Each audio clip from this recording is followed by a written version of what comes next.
Spectateurs, ravis de vous retrouver aujourd'hui. Donc nous sommes ensemble pendant une heure dans votre émission Ma famille, ma vie. Donc le Ramadan, c'est le dernier tiers qu'on a commencé, qu'on entame déjà. Et certaines personnes commencent à avoir un petit peu une baisse d'énergie. Certains le ressentent dès les premiers jours de Ramadan, d'autres non. En fait, c'est un petit peu vers la fin que la baisse d'énergie se fait sentir. Donc on aura ce matin Dr Khouidmi Souhila, donc elle est docteure généraliste, et nous aurons Nefnef Sabrine, elle est nutritionniste. Ils seront là pour nous donner des explications et surtout pour nous donner des conseils pour pouvoir continuer en pleine forme le mois de Ramadan jusqu'au bout. Ça sera donc la thématique de ce matin. Quant à moi, je vous propose de vous parler d'une petite plante qui est présente pendant tout le mois de Ramadan et vous verrez qu'elle a beaucoup plus de bienfaits qu'on l'imagine. Tout de suite, après l'info du jour.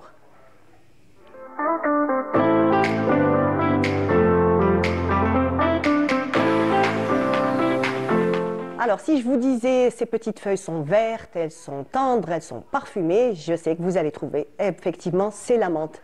Donc, cette petite herbe aromatique, connue depuis la plus haute antiquité, puisque les Babyloniens et les Assyriens savaient déjà donc les bienfaits de la menthe, surtout sur la digestion et sur un petit peu la digestion paresseuse. Donc, ils avaient déjà des remèdes pour ce genre de soucis. Donc, la menthe a fait, bien entendu, son petit bout de chemin à travers pratiquement toute la planète. En fait, mis à part son odeur, mis à part son goût savoureux, effectivement, elle a énormément de bienfaits. Et ce qu'il faut savoir, c'est que en fait, on peut associer la menthe avec d'autres plantes, d'autres graines pour avoir, on va dire, des bienfaits multiples, pas uniquement ceux de la menthe. Donc, on peut un petit peu décupler les effets. Par exemple, si on veut avoir un bien-être intestinal, ce qu'on fera, c'est qu'on va l'associer avec les graines de fenouil. Voilà, donc les graines de fenouil qu'on retrouve sur nos marchés, on pourra l'associer pour avoir un bien-être intestinal. Donc, sédatif. Si on a un petit peu du mal à s'endormir ou qu'on est un petit peu nerveux donc pendant les soirées, que ce soit pendant le Ramadan ou pendant toute l'année, donc on l'associera à la mélisse. C'est une plante aussi qui pousse spontanément en Algérie et dans tout le nord de l'Afrique. C'est une plante qu'on retrouve même aussi chez les herboristes. Vous aurez juste à demander la mélisse que vous mélangerez à la menthe. Et vous aurez un très très bon sédatif pour passer une bonne nuit. Alors, on va aussi purifier les voies digestives aussi. Alors, comme je vous l'ai dit, donc on savait très bien que c'était tout ce qui était voie digestive qui en fait, la menthe avait des vertus pour cette partie-là. Ce qu'on fera, c'est qu'on va l'associer à du thym, qu'on retrouve aussi sur nos marchés. Alors, le romarin, il est en profusion aussi.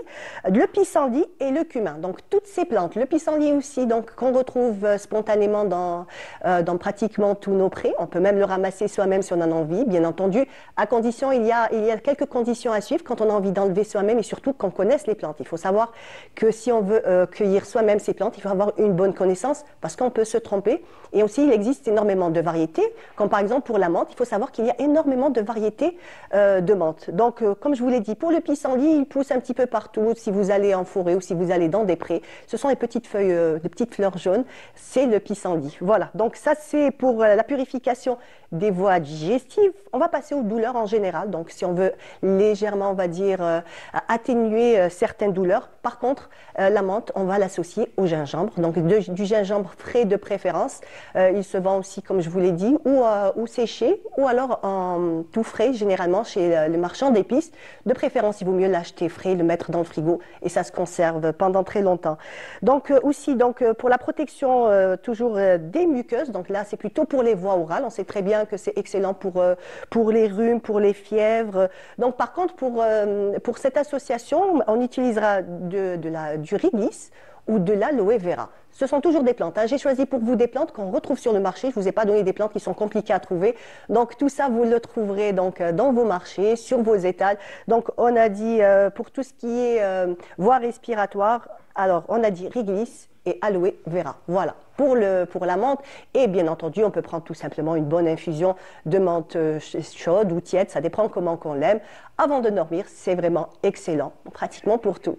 Voilà, bien entendu le thé, pendant tout le mois de Ramadan, certaines personnes en fait ont des insomnies quand ils prennent du thé, c'est mon cas personnellement, donc, et là je ne peux pas l'associer avec le thé, je laisse juste la menthe, mais certaines personnes en fait, donc la théine ne leur fait absolument rien, ils peuvent prendre 2-3 verres de thé, et s'endormir tranquillement. Ben, ils ont de la chance. Voilà, tout simplement. Donc, profitez des bienfaits du thé et des bienfaits de la menthe. Voilà, achetez-la fraîche, bien entendu. Pour la mettre au réfrigérateur, gardez-la 2-3 jours toujours. De préférence, de la mettre dans du papier sopalin avant de la mettre dans un sac plastique, bien entendu, de façon à ce qu'on sait très bien que les sacs plastiques ne sont pas vraiment recommandés. Et si, bien entendu, donc vous avez des contenants en verre, c'est encore mieux. Donc, 2-3 jours, elle gardera toute sa fraîcheur et vous pourrez l'utiliser en toute tranquillité. Voilà, donc pour la petite histoire de la menthe, c'était l'info du jour. Et tout de suite, nous allons passer à notre thématique principale avec nos invités, juste après ces images.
Sur notre plateau, comme je vous l'avais annoncé tout à l'heure, donc le thème de ce matin, ce sera la fatigue et le jeûne, comment garder la forme. Et pour en parler, j'ai le plaisir de recevoir Dr Khouidmi Souhila. Bonjour. Bonjour Mariam, le plaisir est à moi. C'est un plaisir de vous recevoir. Merci beaucoup, le plaisir est à moi. Et nous avons Nefnef Sabrin, donc vous êtes nutritionniste. Bonjour. Bonjour, vous êtes aussi une habituée donc, des plateaux de Canal Algérie, surtout de Ma Famille, Ma Vie. Ma Famille, Ma Vie, merci beaucoup pour votre invitation. Merci d'être là. Merci beaucoup. Donc, comme je vous l'ai dit, on est le dernier tiers de Ramadan, donc quelques jours avant l'Aïd, et la fatigue se fait ressentir. Est-ce qu'on pourrait exactement savoir pourquoi ? En fait, pour beaucoup de gens, pour la majorité, ça on peut le dire, pour être plus précis également, dès le premier jour du Ramadan, on commence à se sentir mal dans notre peau, fatigué, on n'a pas assez d'énergie, peut-être on a des problèmes de concentration, peut-être. Et là, c'est dû à cette baisse d'énergie. Parce que le mot énergie, c'est un propos qu'on utilise pour exprimer peut-être si on est en bonne mine, on est fatigué, mais il faut savoir que réellement, il y a une production d'énergie au niveau de notre organisme. Notre organisme, comme tout être vivant, a besoin d'énergie pour pouvoir accomplir ses fonctionnalités, pour pouvoir survivre. Sans énergie, il n'y a pas de vie. D'accord. Voilà. Cette baisse d'énergie s'exprime par des symptômes tels que la fatigue, tels que peut-être la décéphalie, peut-être une confusion mentale, une irritabilité, une difficulté à apprendre ou à mener le quotidien comme on était auparavant. Voilà. Une concentration perturbée aussi. Oui, oui, exactement. Quand on comprend c'est quoi énergie, et comment notre organisme produit de l'énergie, là, on pourra facilement comprendre par la suite pourquoi on souffre de tels symptômes au cours du carême ou au cours du jeûne. Même en dehors du mois de Ramadan, il y a des gens qui entament une expérience du jeûne intermittent. Où, au début, il y a des difficultés, c'est vrai. Quand on comprend c'est quoi l'énergie, c'est quoi les sources d'énergie, où elle est produite, quels sont les facteurs qui influencent négativement et positivement cette énergie, là, tout deviendra clair et net et facile et les solutions également. Donc, si je peux commencer, l'énergie. Bien sûr. Notre organisme, comme je viens de le dire, comme n'importe quel être vivant, a besoin d'énergie. Cette énergie est produite à partir de nutriments et en présence d'oxygène. En fait, cette énergie au niveau cellulaire, c'est la respiration cellulaire. Les nutriments c'est ces nutriments qui proviennnent de notre alimentation, l'oxygène de notre respiration. Là d'ailleurs, c'est deux éléments très importants qui vont influencer positivement ou négativement notre énergie, notre productivité, le physique, même le bien-être mental, notre bien-être mental. Voilà. Cette énergie, si elle est de mauvaise qualité, si elle est en quantité défaillante, ou elle est de mauvaise qualité, ça va se répercuter sur notre physique, sur notre état mental également. Donc, il faut savoir également qu'on a deux sources d'énergie dans notre organisme. L'idéal serait que notre organisme a cette flexibilité d'utiliser ces deux sources d'énergie. L'une de ces sources, c'est les glucides. L'autre, c'est les matières grasses, voilà, tout ce qui est gras. Donc, pour la majorité des gens, la seule source d'énergie utilisée est celle du sucre, du glucose. Il n'y a pas cette flexibilité, ce qu'on appelle flexibilité métabolique. La santé métabolique optimale, c'est la flexibilité métabolique, à savoir l'individu, son organisme peut utiliser et la source d'énergie, le sucre comme source d'énergie, et les graisses comme source d'énergie. Il a cette capacité de switcher entre les deux. D'accord, d'alterner entre les deux. D'alterner entre les deux, exactement. Est-ce que le corps s'adapte d'après la disponibilité de ce qu'on a en fait, de ce qu'on mange? Il y a plusieurs facteurs influençants. Mais le chef d'orchestre dans toute toute cette opération métabolique, ça on peut le dire, c'est une hormone. Là, on vient encore une fois sur l'hormone insuline, parce que c'est l'hormone insuline qui va déterminer quel type de source d'énergie je vais utiliser. Les glucides, voire les graisses. Lorsque l'insuline elle est élevée, le mode énergétique, le corps Tana est en mode brûle sucre, brûle glucides. Lorsqu'elle n'est pas là, lorsqu'elle est basse, dans les limites les plus basses, les limites normales les plus basses, là, le corps Tana se transforme, se déplace vers le mode brûle-graisse. Tant l'insuline est là, notre corps, notre organisme ne peut pas puiser ces stocks de graisse pour produire de l'énergie à partir de ces matières grasses. Donc voilà, et là le problème il est là. Parce quand on sait ou quand on est informé que la majorité des gens ont un problème avec cette hormone insuline, en résistance à l'insuline. Et la résistance à l'insuline, c'est un état où il y a une diminution de sensibilité de la cellule ne répond plus ou la peu au stimulus de cette hormone, et en même temps, il y a trop d'insuline. Enfin, il y a deux. Donc, trop d'insuline empêche notre organisme de puiser les stocks ou les réserves de graisse. Donc, le corps n'accepte pas. Voilà. Donc, ce qui se passe, alors que la majorité, plus de 80%, c'est des statistiques qui parlent de ça, sont résistants à l'insuline, donc ils ont toujours des taux d'hyperinsulinémie, une insuline qui est tout le temps élevée dans leur sang pendant les 24 heures, ça les empêche d'utiliser pendant le jeûne les matières. Ils n'ont pas de réserve. Il n'y a pas de sucre pendant le jeûne, parce que pendant les premières heures, notre organisme va utiliser les réserves de glucides, sont des glycogènes. Ces réserves vont s'épuiser.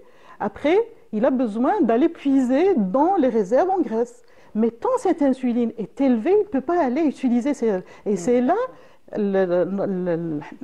notamment surtout les organes nobles, on n'a pas droit à l'erreur. Ils ont besoin d'énergie. S'il y a une diminution de cette source d'énergie, diminution de l'énergie, donc ça va se retentir mal sur le fonctionnement de tous nos organes, y compris tous nos organes.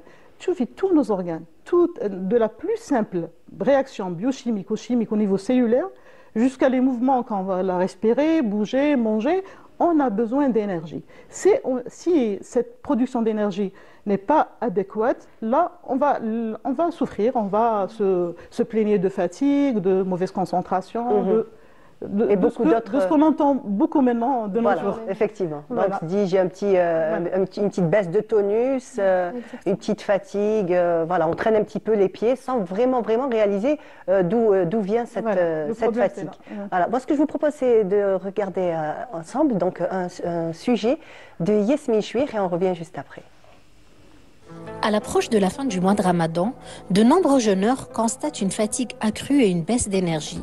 Si ce mois est un moment de purification spirituelle et physique, il peut également mettre à l'épreuve notre endurance.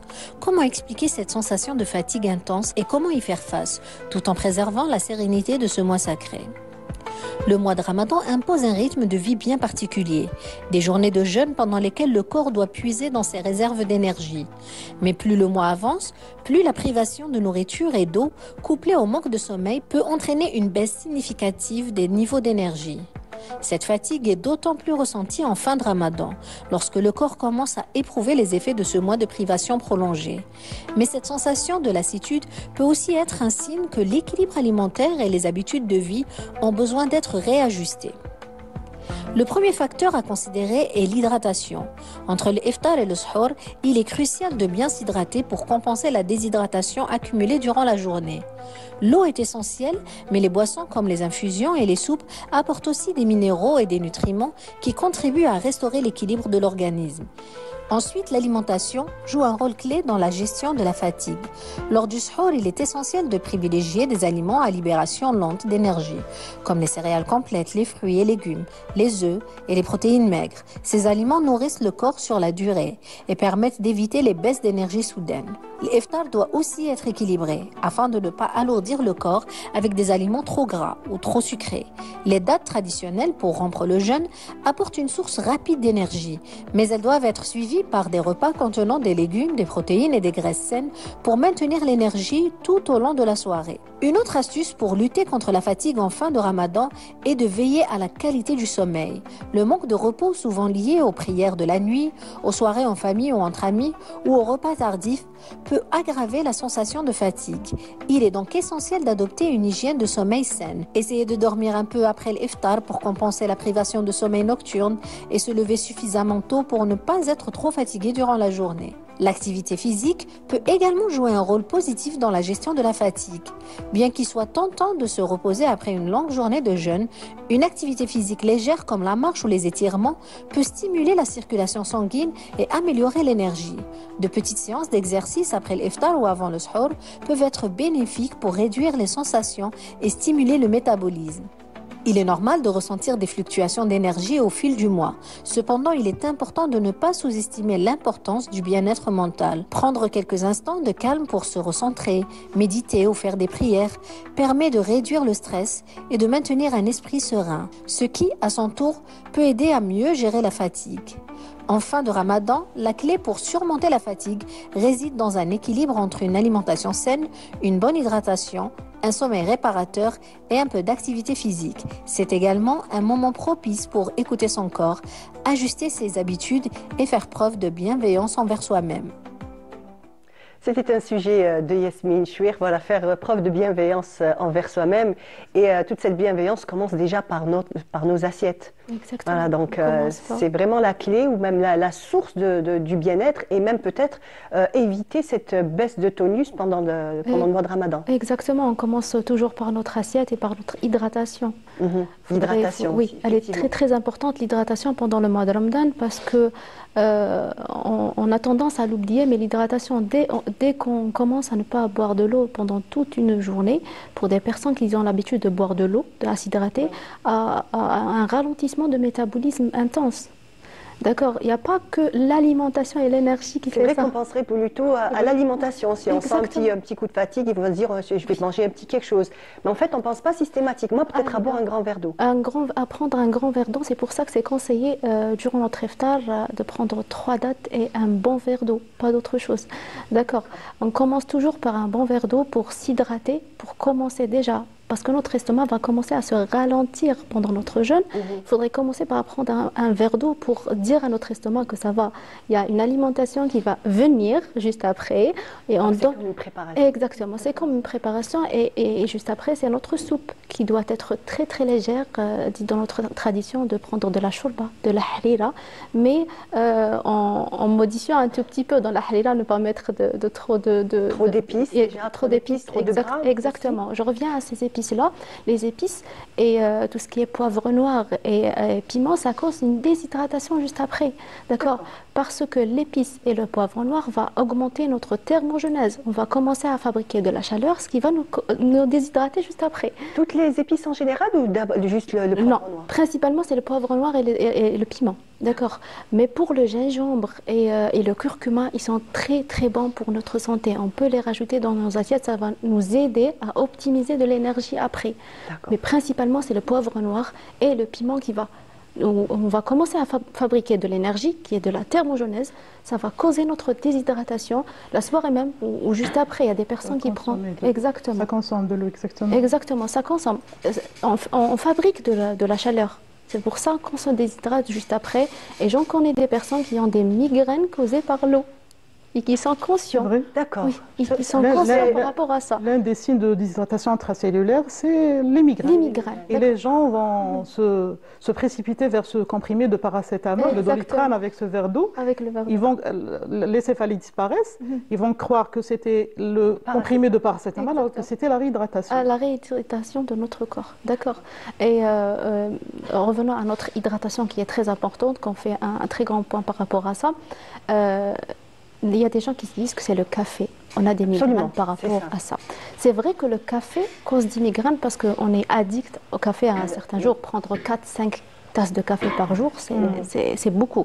Donc notre corps est habitué à cette caféine. Exactement. Sa dose de caféine. Arrêter la caféine du jour au lendemain pendant le mois de Ramadan, ça va causer des migraines. On va le dire clair et net, oui c'est vrai.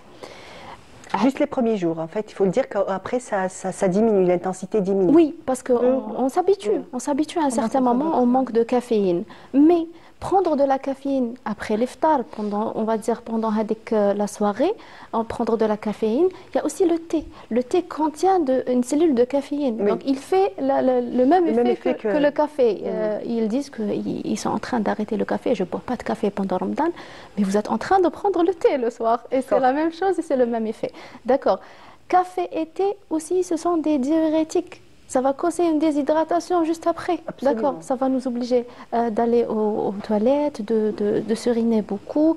Donc en fait, toute la quantité d'eau qu'on aura prise sera pratiquement évacuée. La modération est toujours souhaitable. cause aux préparations épices, piments et tout, et cause de thé et café qu'on prend le soir, ça va nous causer une déshydratation. Et une déshydratation, on va dire, elle va engendrer une baisse un ralentissement de notre corps, une baisse d'énergie. Il n'y a pas uniquement que l'alimentation qui fait les choses. Oui, c'est vraiment, oui, c'est vrai qu'on a tendance vraiment à l'oublier. Hein. Oui. Dès qu'on a une fatigue, c'est vraiment, on va prendre un petit carré de chocolat ou prendre une petite boisson sucrée. Mais jamais on pensera à un verre d'eau. En fait, l'eau, c'est un catalyseur des réactions chimiques qui se déroule, qui assure le fonctionnement cellulaire. Quand on dit fonctionnement cellulaire, c'est la fonction métabolique, tant ce fonctionnement est optimal, notre santé métabolique elle est optimale, on est en bonne santé.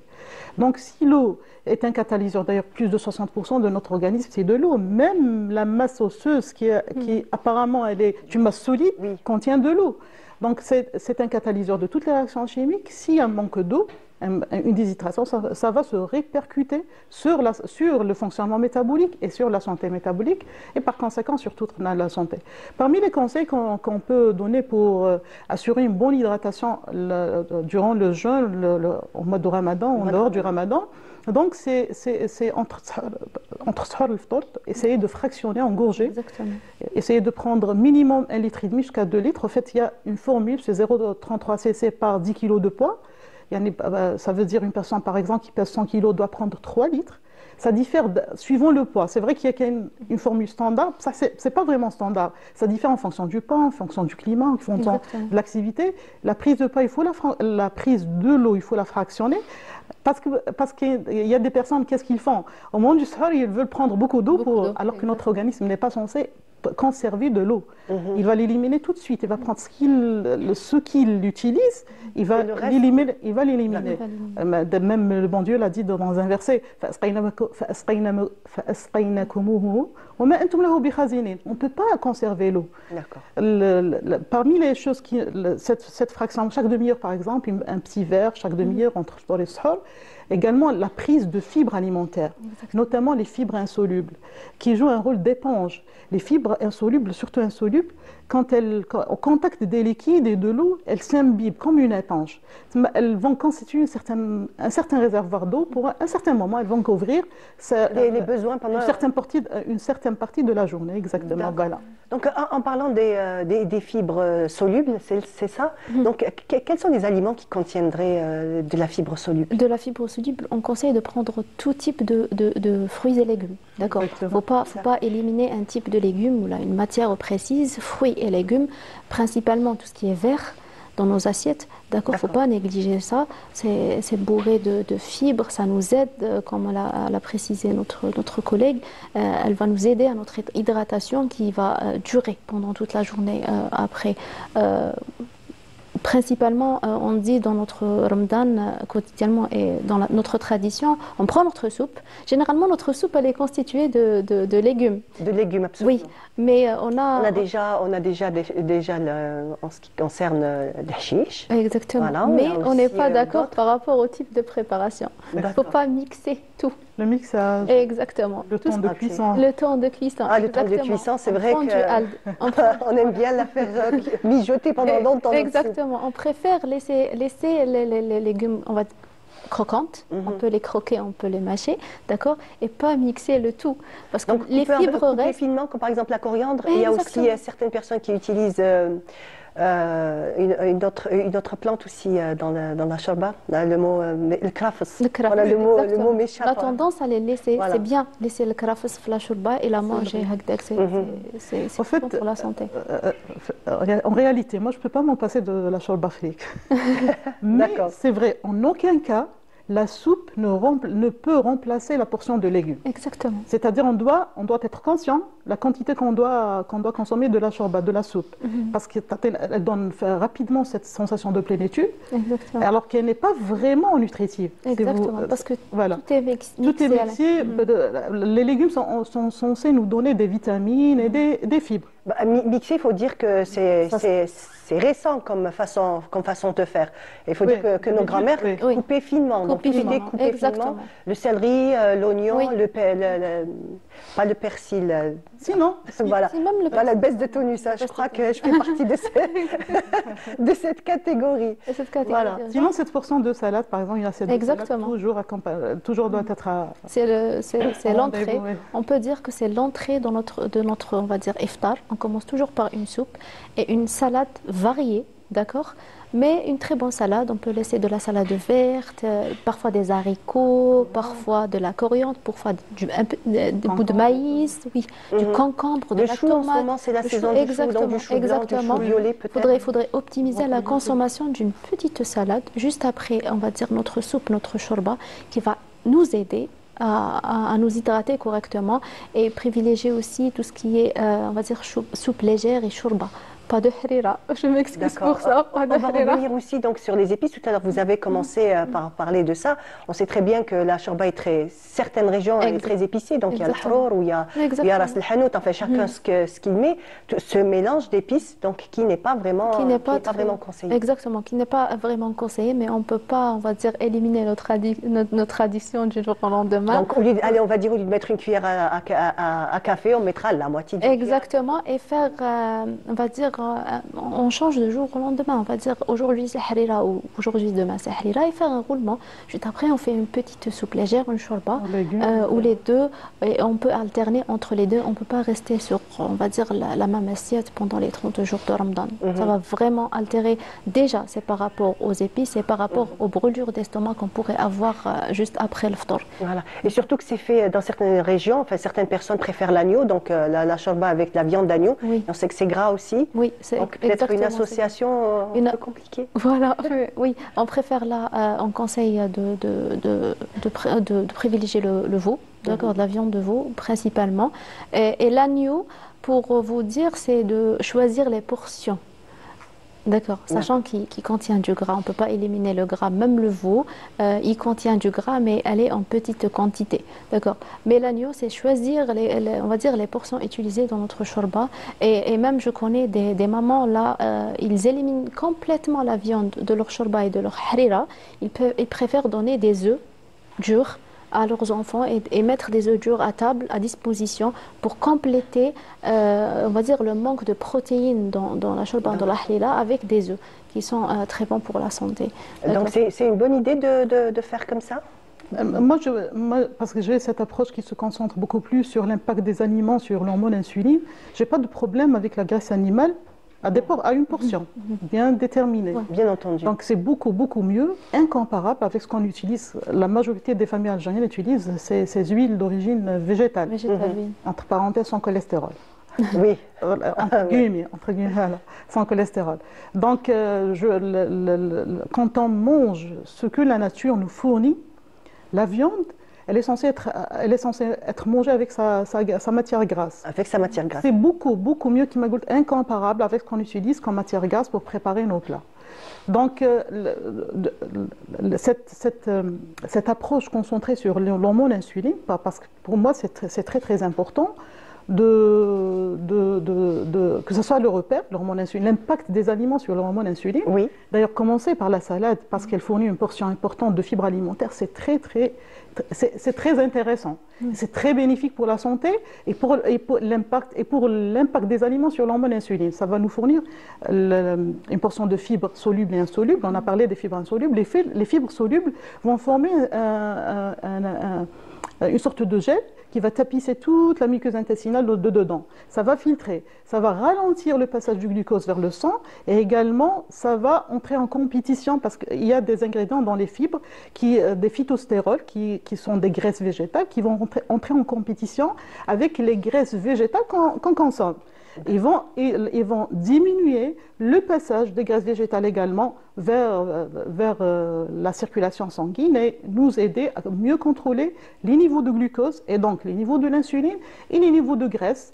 À savoir que les graisses, leur impact sur l'insuline, c'est nul. Hein. C'est nul. C'est nul. C'est vraiment nul. Les protéines, donc par ordre croissant, la décroissant, les meilleurs aliments qui ont un bon impact sur l'insuline, ils jouent les graisses, ça vient des graisses, mais suivant les les portions.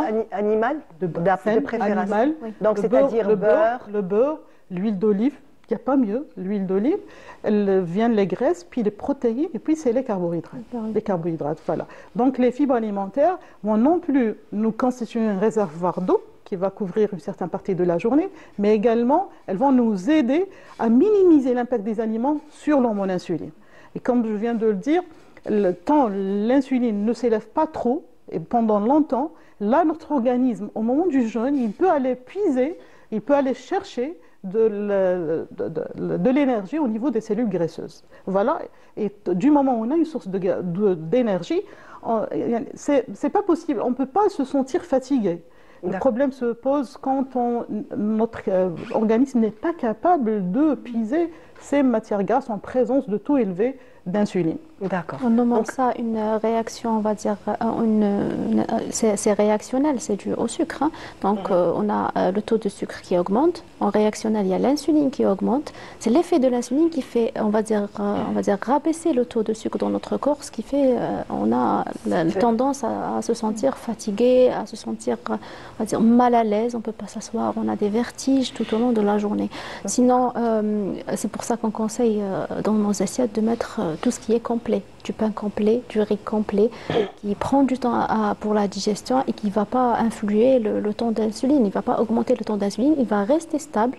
On a une source stable qui va nous aider à aller piocher des graisses qu'on a dans notre corps. Et également manger suivant un ordre. Oui.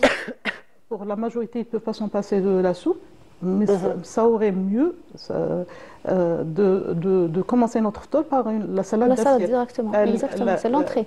L'assiette de salade. L'assiette de salade, c'est les fibres, c'est une portion de fibres. Puis les protéines avec la matière grasse. En général, les protéines dans la nature, c'est toujours avec une matière grasse, que ce soit les œufs, la viande, toujours présent. Les poissons, tout, le poulet. Donc il n'y a pas mieux. Donc on a la soupe en même temps avec la salade, les protéines, avec la matière grasse. La matière grasse peut également être présente dans la salade. Et puis, en dernier lieu, ce que vient de dire ma collègue, c'est cette portion de féculents ou de carbohydrates, de céréales, en dernier lieu. Par exemple, je peux donner un exemple très simple. Oui, on peut. Nous, les Algériens, on aime utiliser le pain. Oui, sherbas avec le pain. Ce que je conseille, parce que la privation n'est pas une solution. Ce que je conseille, utilisez la fourchette et la cuillère, et en dernier, vous pouvez terminer cette assiette de jouez, de romsa, bchouya khobz. Voilà. L'impact c'est une étude qui a été faite. Hein. D'accord. Donc, ils ont donné l'alimentation à des individus suivant un ordre. Carbohydrates, les protéines et les matières grasses étaient en dernier. Et puis, suivant l'ordre, des fibres, protéines, matières grasses, et puis les carbohydrates et les céréales et les féculents. Là, l'index glycémique des aliments a changé complètement. Il était plus bas dans la deuxième expérience que dans la première. D'accord. Le fait seulement de changer l'ordre des aliments. D'accord. Voilà, ce que je conseille pendant le ramadan. L'ordre Donc en fait, l'ordre qu'on a établi, si je veux dire, n'est pas véritablement ce qu'il y a de mieux pour notre organisme. Pour notre corps, exactement. On commence toujours principalement. C'est très difficile de dire aux gens de commencer avec de la salade, je vous le dis. Hein. Au moins, en même temps. Alterner les deux. Alterner les deux. Voilà, avoir une assiette de salade, c'est très bon. Et avoir notre soupe, on mange les deux en même temps, ça va nous aider. Déjà, je conseille de prendre la soupe avec la salade pour aider notre système digestif à se sentir à l'aise, parce qu'il était sec tout au long de la journée. Donc il faut lui donner une bonne hydratation. Voilà, une bonne hydratation qui va aider à notre bonne digestion et ne pas avoir de ballonnement, de problèmes de constipation après. Parce que si on commence par quelque chose de sec, ça va engendrer directement un ballonnement, un problème de digestion et avoir le problème de constipation. C'est le problème de toutes les personnes pendant le mois de Ramadan. Oui. Il y a beaucoup de gens qui souffrent de ça. Donc, hydratez-vous correctement. Pour donner un petit peu, on va dire concrètement aux téléspectateurs, une idée de salade. Bon, c'est très bien qu'on est presque à la fin de l'hiver, c'est bientôt le printemps, donc dans quelques jours. Il y a énormément de salades, donc on a les tomates, on a les salades vertes, on a la la laitue, il y a l'artichaut aussi, Oui, qui est vraiment un légume c'est extrêmement riche. Bon, oui. Voilà, nous avons aussi l'écardre, donc le khorchef, aussi qui est disponible dans nos marchés. Donc, essayez de privilégier comme ça des salades variées, de sortir un petit peu de toujours la salade verte où on met une tomate, 2 feuilles de salade et on dit que c'est une salade. On a tendance... Est-ce qu'il vaudrait mieux peut-être la garnir avec beaucoup plus de légumes? Oui, exactement. On a tendance à faire ça pendant le mois de Ramadan, à faire des salades bien garnies, bien, on va dire, on change du jour au lendemain, ce qui est très bien pour notre santé et aussi dans notre deuxième plat. On a dans nos traditions, nos deuxièmes plats sont très riches en légumes. On n'a pas de plat algérien qui ne contient pas de légumes. D'accord, qui ne contient pas de légumes. Le seul hic que je pourrais dire, c'est beaucoup de matière grasse dans le deuxième plat. D'accord. Je préfère qu'on diminue la quantité de gras qu'on met dans nos préparations. Par conseil diététique, on dit c'est 2 cuillères à soupe de gras pour 4 personnes. En préparation. Donc, en préparant notre plat, on met uniquement... Je crois que c'est l'inverse. J'ai bien l'impression qu'on fait l'inverse. Non, voilà, on met beaucoup de... très sévère par rapport à la mienne. Alors, nous, c'est 2 cuillères à soupe par personne, par repas. D'accord. 2 cuillères, une cuillère à 2 cuillères à soupe. Je dis en préparation de marmite. Hein. C'est 2 cuillères à soupe d'huile. Je parle d'huile végétale. Ah, okay. D'accord. Donc, ça, c'est quand on prépare un repas. Exactement, de l'huile végétale. D'accord, vendu dans nos marchés, c'est 2 cuillères à soupe en préparation pour 4 personnes. Oui. D'accord, c'est l'idéal. Après, la quantité de gras, elle sera très minime. En 4 personnes, c'est pas beaucoup. C'est pas beaucoup et on rajoute de la viande, sincèrement. Ça va donner du bon gras pour notre corps. Avec un filet de l'huile d'olive. Exactement, un filet de l'huile d'olive, ça sera l'idéal pour nous. D'accord. Très bien. Voilà, donc on a parlé de nos assiettes, donc c'est vraiment, on va dire, le point de départ, mais il y a aussi ensuite le sommeil. Oui. Voilà, c'est aussi ce qui fait défaut pendant le mois de Ramadan. Oui. Vu qu'il y a ces prières nocturnes, tarawih, le repas du suhour, notre sommeil est altéré. Donc, mais là, on peut conseiller aux gens, à nous-mêmes bien sûr, d'alterner ou de compléter le sommeil de la nuit 4 heures à 5 heures avec une petite sieste par exemple, si on peut de 20 minutes à 30 minutes, ça sera bénéfique pour la santé métabolique. À savoir que la privation du sommeil a un impact très négatif sur la sensibilité de nos cellules à l'insuline. Ils ont fait subir un certain nombre d'hommes, apparemment en bonne santé, à une restriction de sommeil d'environ 50%. Alors ces hommes qui étaient en bonne santé sont devenus tous résistants à l'insuline. Donc c'est très important de prendre le quota de sommeil. Le quota de sommeil, exactement, correct. Une moyenne de 4 heures jusqu'à 5 heures par nuit, par 24 heures, avec une sieste, c'est acceptable. Qu'est-ce que vous en pensez? Donc c'est mieux que rien parce que je sais qu'il y a des gens qui veillent trop la nuit. Oui, il y a des gens qui viennent qui nous disent j'ai dormi 2 heures, j'ai dormi 3 heures.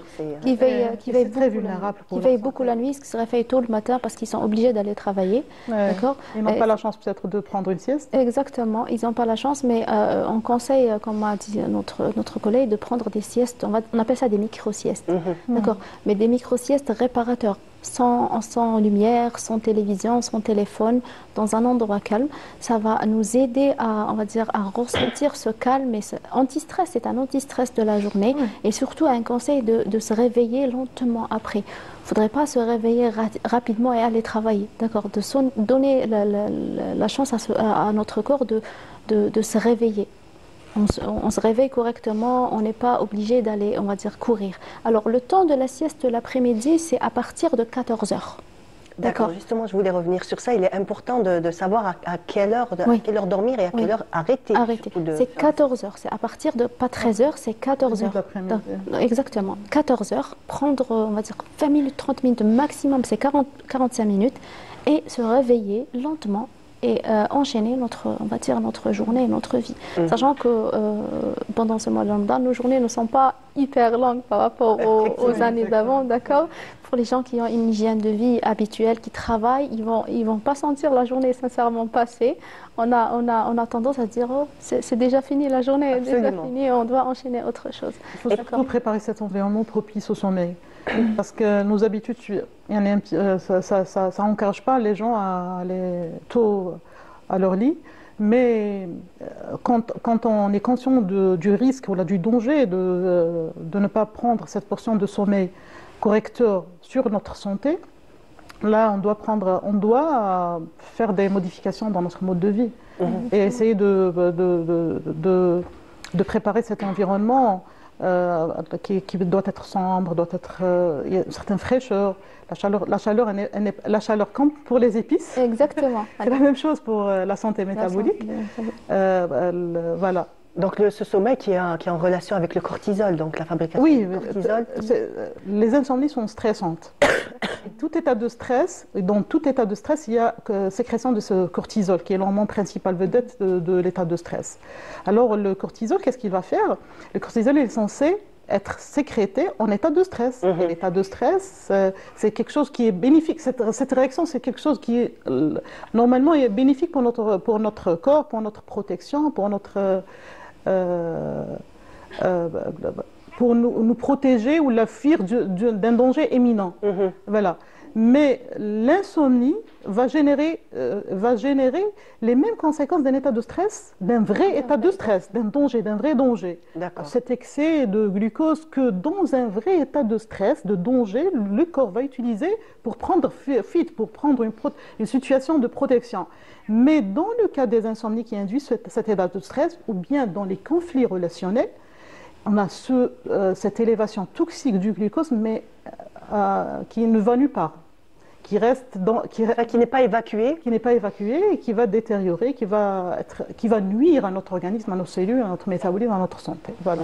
Donc pour rester encore un petit peu sur la sieste, donc on a dit à partir de 14 heures, pas avant, entre 20 et 45 minutes. Et là, on va dire, allez, la fin de la sieste, vers quelle heure on doit ne plus dormir? Est-ce que, comme on dit dans les traditions, c'est pas bien de dormir au l'asr? Exactement. Oui, c'est 15h30, 16h, c'est le maximum. 15h30, 16h, on ne peut pas prendre une sieste juste après parce que ça va altérer notre sommeil de nuit. D'accord. Principalement, on cherche à avoir un sommeil réparateur pendant la nuit. On doit se réparer pendant la nuit. Il y a diverses écoles, elle avait dit 4 à 5 heures par nuit. Pour nous, ça diffère. C'est d'une personne à une autre. D'une personne à une autre, et tout dépend de l'âge de la personne. D'accord. Il y a des personnes qui sont jeunes maintenant qui ne peuvent pas résister sans un sommeil de 9 heures. C'est de tendance, on leur pose des questions, vous dormez combien d'heures? Ils nous disent 9 heures de sommeil. C'est beaucoup 9 heures de sommeil. C'est beaucoup. C'est un trouble du sommeil. C'est un trouble de sommeil. Donc 9 heures, ça devient un trouble. Exactement. Le maximum, c'est 8 heures de sommeil. Entre jour et nuit avec une bonne sieste, mais la nuit c'est entre 6 et 8 heures de sommeil réparateur. D'accord.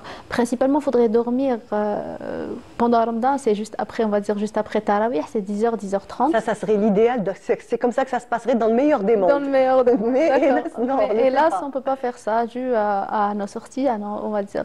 À nos occupations, on essaie de rattraper un petit peu. Exactement.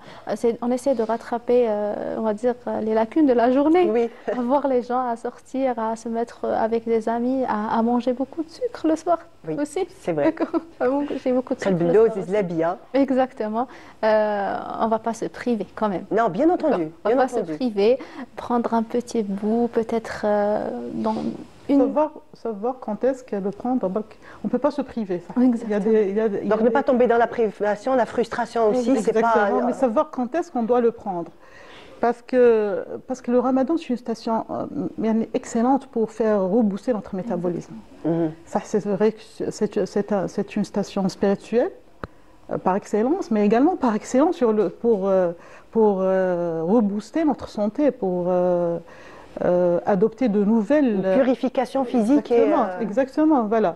On ne peut pas se priver, certes, se frustrer, mais là, il faut savoir quand est-ce prendre, et là, je reviens, l'ordre des aliments. Si je veux prendre quelque chose de sucré, c'est je ne sais pas, c'est juste après le repas. Donc on va le prendre juste après. Juste après le repas. D'accord. Parce que là, je dois attendre minimum 4 heures entre le repas du ftor et du sahur pour prendre le deuxième repas. D'accord. Temps de donner à l'insuline le temps de s'abaisser et de revenir à ses taux les plus bas. Sinon, ce plateau d'insuline va induire, c'est ce qui se passe de toute façon, hein, va induire cet état de résistance à l'insuline, va nous empêcher d'utiliser nos sources de graisse autant que sources pour produire de l'énergie. Il va nous entraîner ces symptômes dont tout le monde souffre. D'accord. Voilà. Il y a donc, on a parlé du sommeil, de l'alimentation, de l'ordre aussi de l'alimentation qui est absolument primordial. Hein. Ça serait bien si on pouvait déjà commencer à changer. C'est l'idée que vous avez donnée, franchement, est, on va dire, plus facile à faire. Facile à faire. Donc, avoir son bol. Oui. Parler de la respiration, de l'oxygène, parce qu'au début, j'ai parlé de la production d'énergie nécessite, c'est une dégradation des nutriments pour produire de l'énergie en présence d'oxygène. D'accord. Donc l'eau, c'est vrai, l'hydratation, les nutriments et l'oxygène. Notre mode de vie très accéléré a fait que notre respiration est devenue vraiment très rapide et très superficielle. Une étude a objectivé qu'on n'utilise qu'un tiers très bien de nos poumons. De nos poumons. Oui. Alors que toutes les bases ne sont pas là. Du moment où on a perdu ce réflexe inconscient de respirer correctement, là, je conseille aux gens de prendre des respirations, de faire des séances de respiration profonde 2-3 fois par jour. Au moment d'aller au coucher, ou là, au moment des prières, après les prières, ou là avant, c'est des respirations profondes, abdominales. Et là, pour apprendre comment bien respirer, on peut faire sur YouTube respiration d'un bébé, d'un nourrisson, lorsqu'il dort. C'est une respiration abdominale, là où on sollicite les muscles abdominaux qui vont, en inspirant, le ventre va gonfler. Exactement, il va tirer avec le diaphragme qui va tirer les muscles respiratoires et donner du volume, plus de volume pour que nos poumons puissent recevoir beaucoup des quantités optimales d'oxygène. D'accord. De toute façon, les bébés à la naissance, c'est de cette manière-là qu'ils respirent. Exactement, c'est la meilleure manière de respirer. Pour les gens qui ont... Parce qu'on a oublié comment respirer inconsciemment, comment respirer correctement, on est dans le besoin de s'entraîner à très bien respirer. Et là beaucoup de gens, d'ailleurs moi j'ai essayé parce que moi j'avais des problèmes métaboliques, entre autres l'hypertension artérielle. En se levant de mon lit, des fois j'ai des céphalées. Alors c'est en respirant, prendre quelques respirations profondes, ces céphalées disparaissent. C'est quelques minutes. Il faut savoir que notre organisme souffre d'hypoxie. Et l'hypoxie, elle est également incriminée non plus dans la baisse d'énergie, la fatigue, les céphalées, mais également dans la cancérisation des cellules. Est-ce que la sédentarité serait aussi un facteur de cette mauvaise façon de respirer que nous avons? Certainement, parce que l'activité physique va nous inciter à mieux respirer. Donc rester sédentaire pendant le mois de Ramadan, c'est pas une solution. L'activité physique non plus renforce notre respiration, mais également elle stimule la production d'énergie qu'on en a besoin. C'est vrai qu'on se sent un petit peu fatigué, mais c'est une fatigue épanouissante. On ressent le plaisir. Exactement. Parce que l'activité physique, c'est les études qui ont des objectifs démontré ça, également stimule la production d'énergie dont on a besoin. Exactement. Alors les conseils d'activité physique pendant Ramadan, on ne conseille pas aux gens de faire une activité physique qui n'ont pas l'habitude de faire de l'activité physique. On ne peut pas commencer. Pour quelqu'un qui est sédentaire, on ne peut pas commencer à faire de l'activité. Donc la sédentarité qui est le mal du siècle. Hein. Exactement. On ne peut pas faire une activité physique dès le début de Ramadan. C'est très nocif. On n'a pas l'habitude. Pour les gens qui ont l'habitude de faire de l'activité physique, ils peuvent maintenir, on va dire, les créneaux de séances de sport, mais diminuer la durée et l'intensité. La durée et l'intensité. D'accord. Après le timing, il y a deux écoles aussi par rapport à ça et deux cas. Pour les personnes qui sont on va dire en phase de rééquilibrage et qui veulent perdre, on va dire des kilos pendant le mois de Ramadan, on les conseille de faire une activité physique 1h30, 2 heures après le fطور. D'accord. Après, pour des personnes qui sont des habitués, qui veulent, on va dire, former des muscles, monter des muscles, c'est après le fطور, c'est 2 heures après le fطور. D'accord. C'est du cas par cas. Et idéalement, pour des personnes qui ne font pas d'activité physique et qui ont des problèmes de digestion, de ballonnement, c'est de faire de 20 minutes à 30 minutes de marche avant le fطور Ou après le ftour. C'est 2 heures après le ftour. C'est toujours le même Donc ça timing. dépendra de la personne et de son habitude et de ses aptitudes. Oui, exactement. On ne peut pas dire à une personne qui ne fait pas d'activité physique, allez faire une activité physique pendant le jeûne, Voilà. pendant le Ramadan. C'est très nocif. Ils vont commencer à avoir des malaises. Il y a des personnes qui ont des malaises en mangeant, aller en salle de sport. Il va avoir des malaises, il va avoir des vomissements. ils sont pas habitués. Exactement. Voilà. Donc Et, le corps n'est pas habitué. n'est pas On habitué peut par commencer rapport à par des activités vraiment légères, on Oui, dirait oui. comme la marche. par La exemple. marche, 20 minutes, Ouais. 20-30 minutes de marche. Et même, C'est très même bien. au début, il faut commencer progressivement, 10 minutes, à 15 minutes, progressivement augmenter la durée. Mais c'est une 20-30 simple marche, sans Pour la marche avant l'iftar ou après l'iftar, l'idéal? C'est 2 cas différents. C'est comme on veut. C'est comme on veut. Si on veut sortir léger encore Et de avant de préférence, manger. Soit juste avant, pour qu'on on ne tombe pas dans ce problème de déshydratation. Exactement, d'hypoglycémie. D'hypoglycémie. Hypoglycémie. Soit après le ftour. Après le ftour, Une heure et oui. demie à On deux. aura assez d'énergie pour faire une activité physique et ça nous aide, celle d'après le ftour, ça nous aide pour la digestion, ça nous aide à brûler ce qu'on a mangé, un tout petit peu, on va Un petit dire. peu, ouais. Un tout petit peu, on Pour va avoir dire. bonne conscience. Exactement, pour avoir une bonne conscience et de pouvoir manger notre plat principal et notre repas principal qui est le sahur pendant Ramadan. Oui. Pas notre Qu'on plat. néglige quand même un petit C'est peu. notre repas principal, c'est notre repas essentiel, c'est le sahur. Pas le ftour, je suis désolée de vous dire ça, D'accord. mais le ftour. On base tout sur Voilà. le ftour. Exactement, on se base tous sur le ftour, on prend des heures à préparer des choses et des choses, alors que notre repas principal, c'est le sahur, c'est l'essentiel. Si on prend un bon sahur, si on prend une bonne composition d'assiette pendant le sahur, on pourra gérer toute la journée sans aucun problème. Une question, est-ce qu'on se rendort après sahur ou non? Tout dépend du timing des personnes. D'accord. D'accord, tout dépend des timings des personnes. Pour des personnes qui, on va dire, tout dépend de l'heure du sahur. D'accord. On va pas dire à une personne qui prendra son sahur à 3 heures du matin, rester éveillée jusqu'à Oui, le c'est lendemain. vrai que c'est D'accord. un peu compliqué. C'est un peu après. compliqué, mais en composition d'assiette, si on mange correctement, si on mange des protéines pendant le sahur, c'est des protéines pendant le sahur. D'accord. C'est du bon gras pendant le sahur. Fibres, protéines. Exactement. C'est du bon gras pendant le sahur. C'est des fibres pendant le C'est la sahur. même chose. Pas de croissant. Du moins, la Non, même chose. pas de viennoiserie alors. Pas de viennoiserie Non. pendant le sahur, d'accord. Et privilégier de l'eau, pas du café pendant le sahur, d'accord, ça va. Je vous ai dit, c'est notre repas essentiel. On commence à prendre un bon sahur, on peut gérer toute la journée. Très bien. D'accord, avec une bonne énergie. C'est les mêmes conseils pour le ftour. Donc un dernier mot, donc La même chose. dernier conseil pour nos téléspectateurs. Donc, le mois de Ramadan, c'est une occasion pour nous pour adopter de nouvelles habitudes de vie. On a une seule vie, vivons-la Pleinement et sainement. pleinement et sainement surtout. Très bien. Voilà. Très voilà. bien. Merci. Et le mois de Ramadan également, c'est un mois de paix, de pardon. Il faut essayer également de rebooster sagesse. notre vie relationnelle, notamment dans la famille, dans le milieu de travail et tout. Voilà. Très bien. Très bien. Merci. Un dernier mot? Un dernier mot, je vous dis que prenez du plaisir pendant le mois de Ramadan. C'est un mois spirituel. Oui. Priez, donnez du temps à vous-même. C'est une très bonne, on va dire, c'est un très bon commencement pour avoir une bonne hygiène de vie.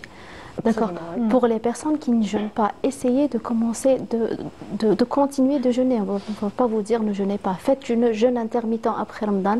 Ça va vous aider. On va dire, c'est un mois sacré. On le dit sincèrement, c'est un mois sacré. Et prenez du plaisir, mangez correctement et vivez le mois pleinement. Voilà. Donc, vivez pleinement et sainement. Merci, merci beaucoup d'avoir été avec nous ce matin. Voilà, donc on arrive à la fin de notre émission. Je vous dis merci de nous avoir suivis. Sahha ftorkom et à bientôt, Inch'Allah.